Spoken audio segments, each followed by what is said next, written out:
Bom dia! Excelente quarta-feira para você. Meio da semana, hein, gente? Já chegamos no meio da semana, meu Deus do céu!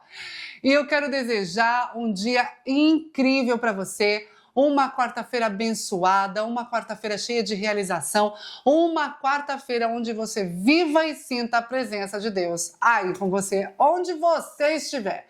Bom, estamos aqui na série essa semana falando sobre organização. E hoje, meio da semana, eu tenho tarefa para você, viu?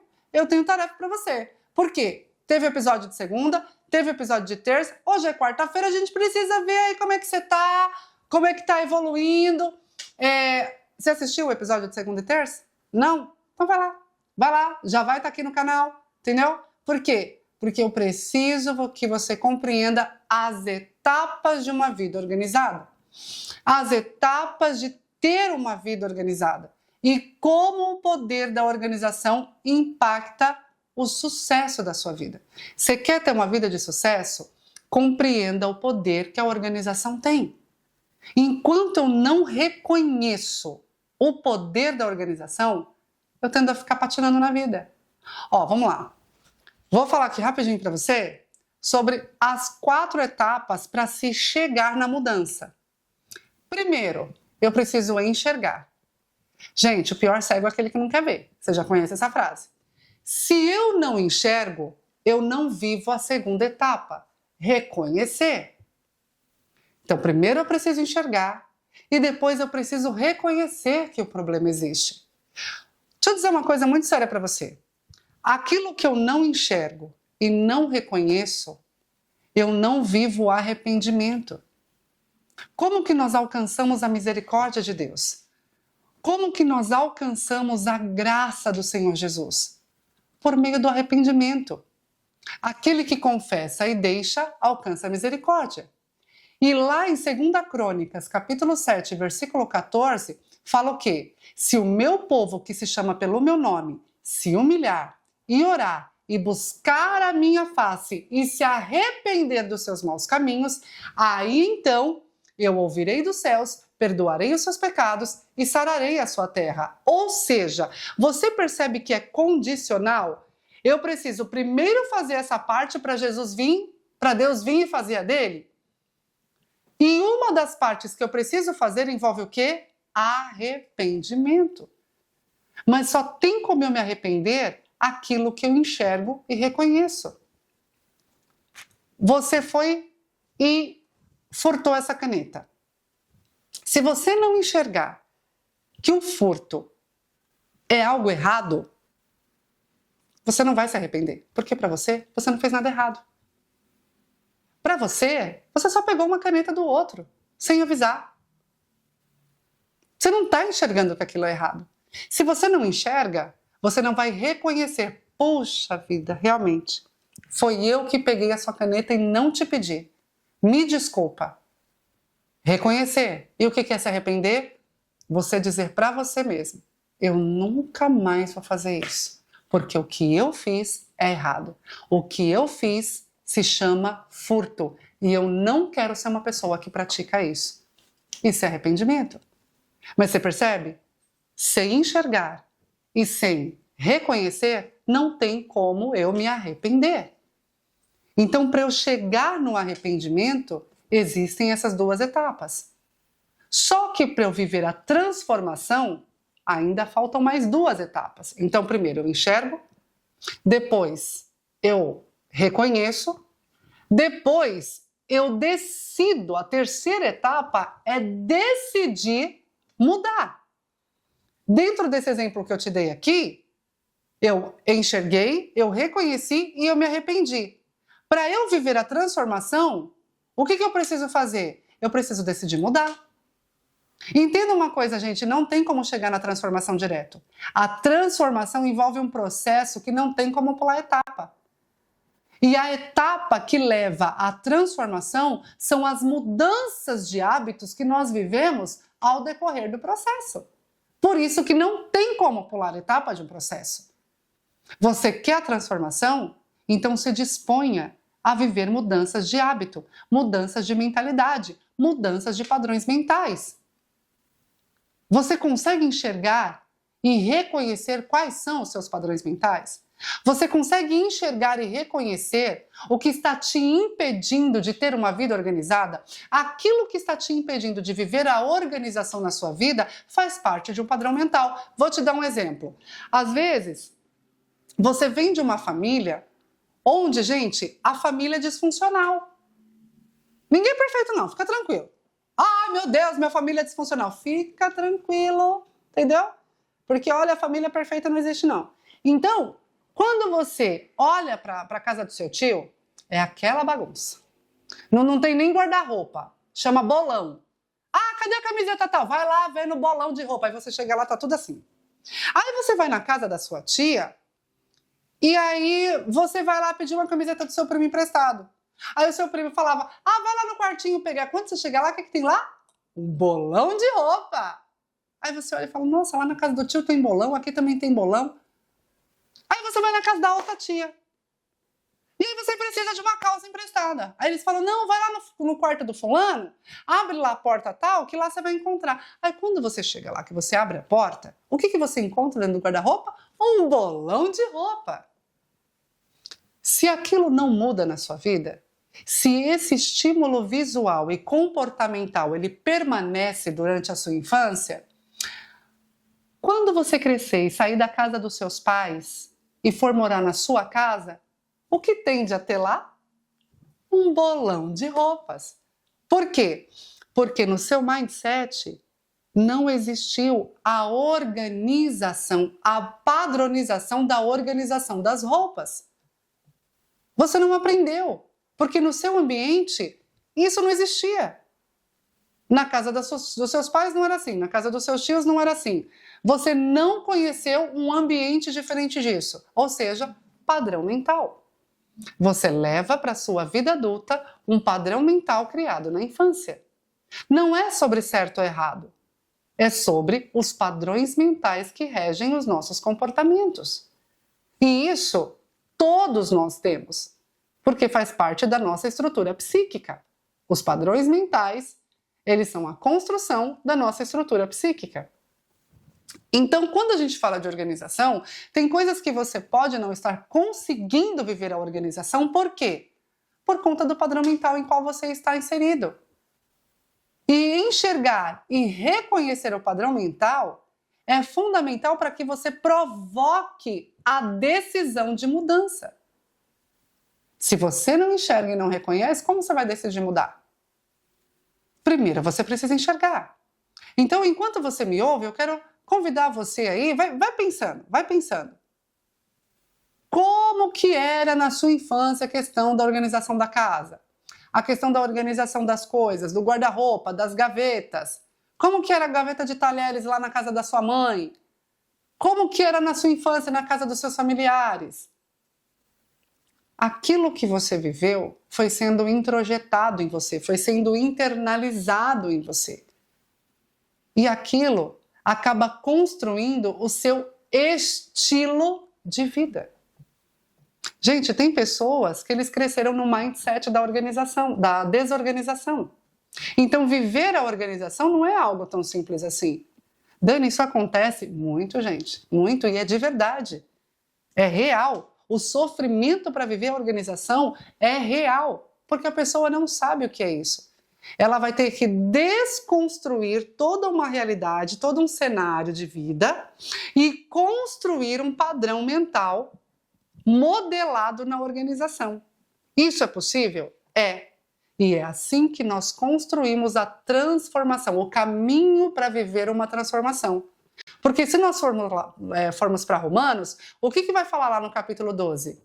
Não se conforme, mas se transforme por meio da renovação da vossa mente, do vosso entendimento.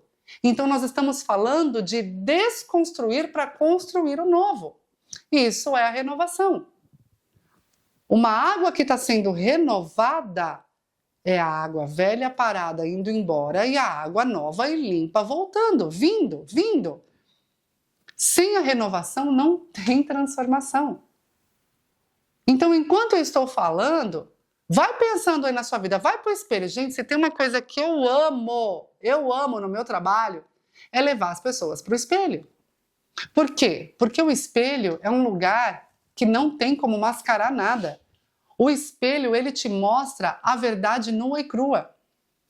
No espelho não tem máscara. No espelho, se você está com roupa, você se vê com roupa. Se você está sem roupa, você se vê sem roupa. Se você está maquiado, no espelho você se vê maquiado.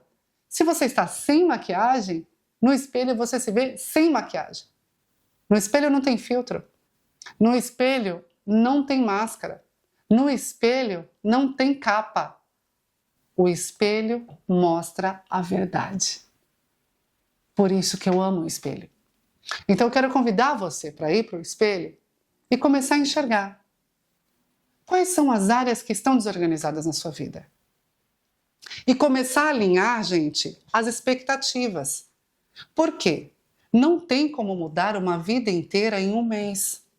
Não tem como você querer desconstruir, digamos que enquanto você me ouve, você está tendo vários insights, eu sei que tá.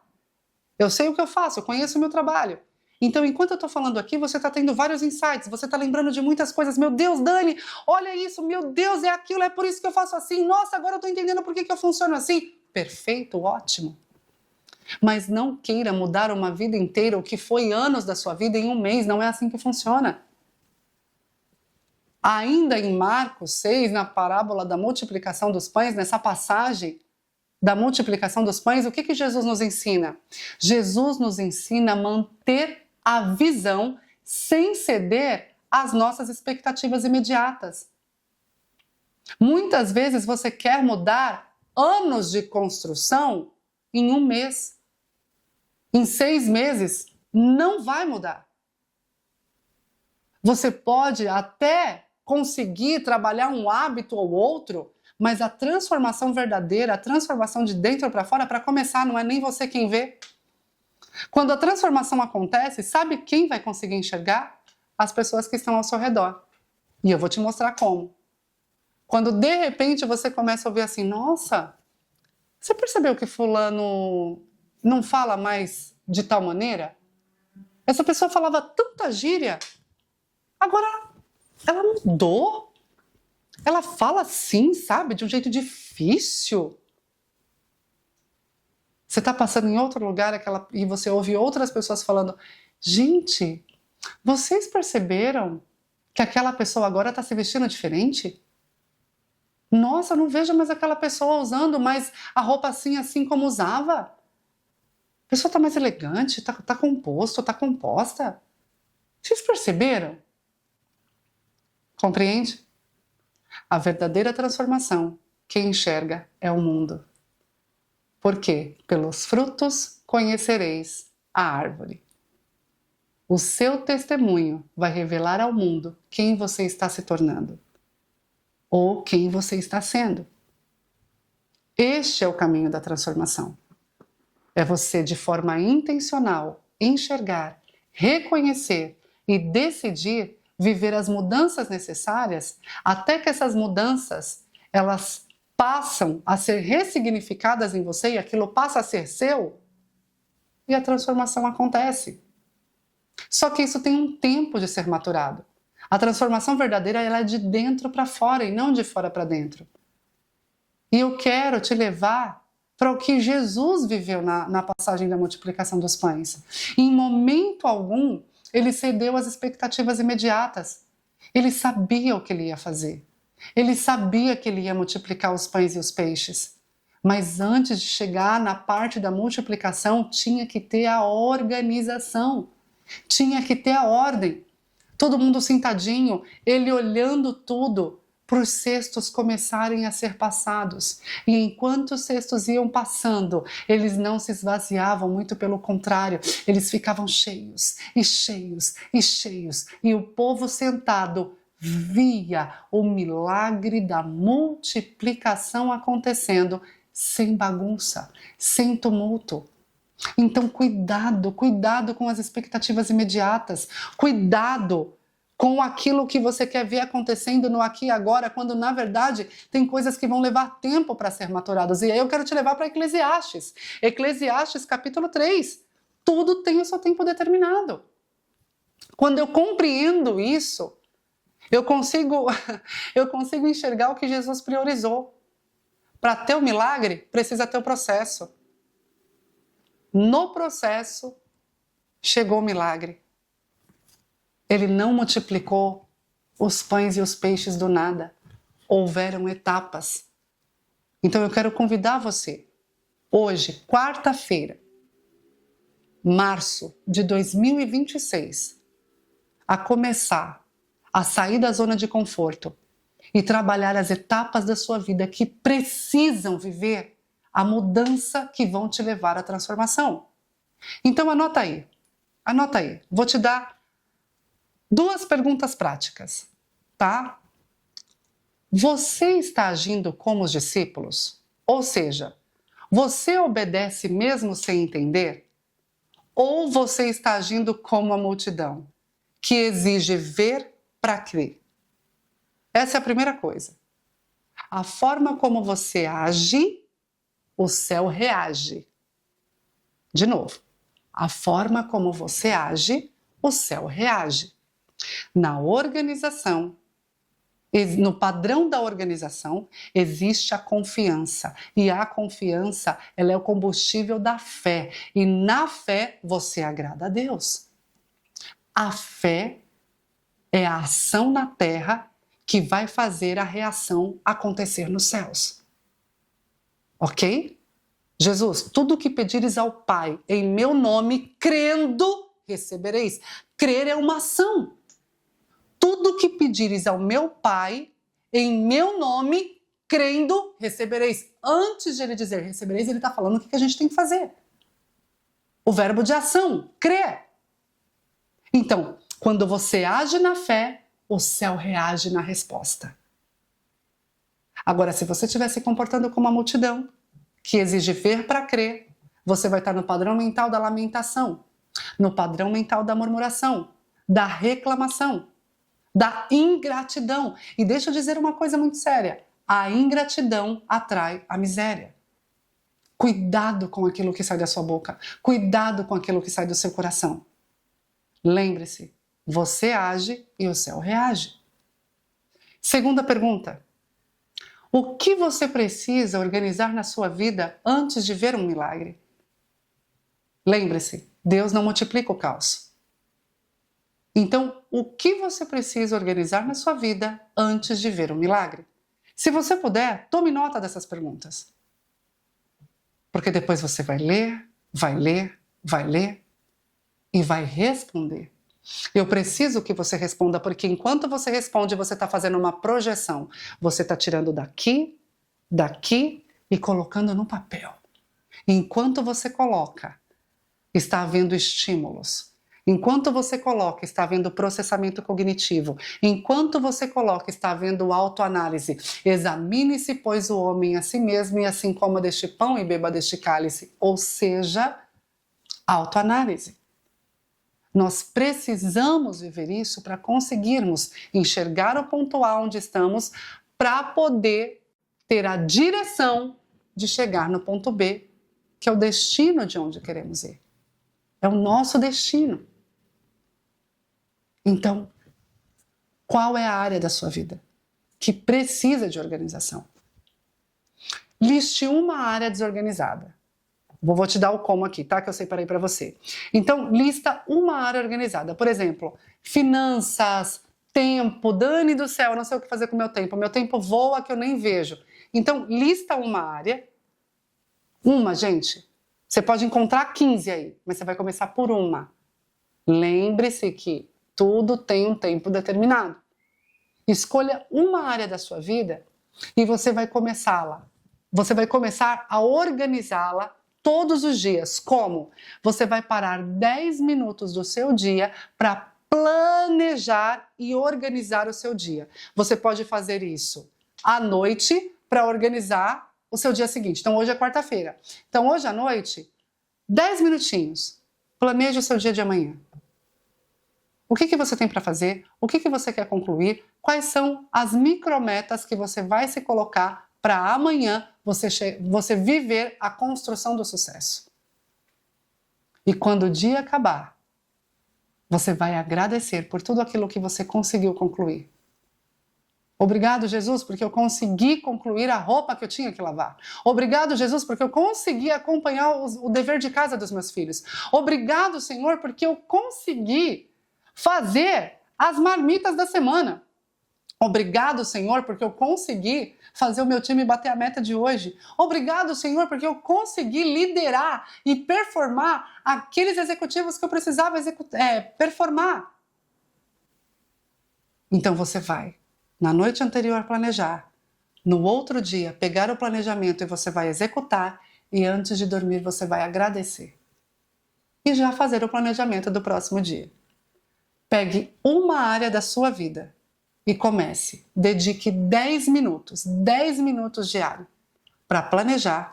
E depois você volta aqui nesse vídeo e conta como está sendo o exercício da organização. Eu aguardo a sua resposta aqui, hein? Eu aguardo seu comentário, tá? Por quê? Porque o seu sucesso, ver você vivendo o seu sucesso, é a minha alegria. E nós encerramos aqui, nesta quarta-feira, o nosso Café com Propósito, e eu quero desejar que tudo aquilo que você planejar, segundo a vontade do nosso Pai, assim seja feito. Excelente semana para você, porque ainda tem ainda tem quinta, sexta, sábado, e domingo inicia a próxima semana.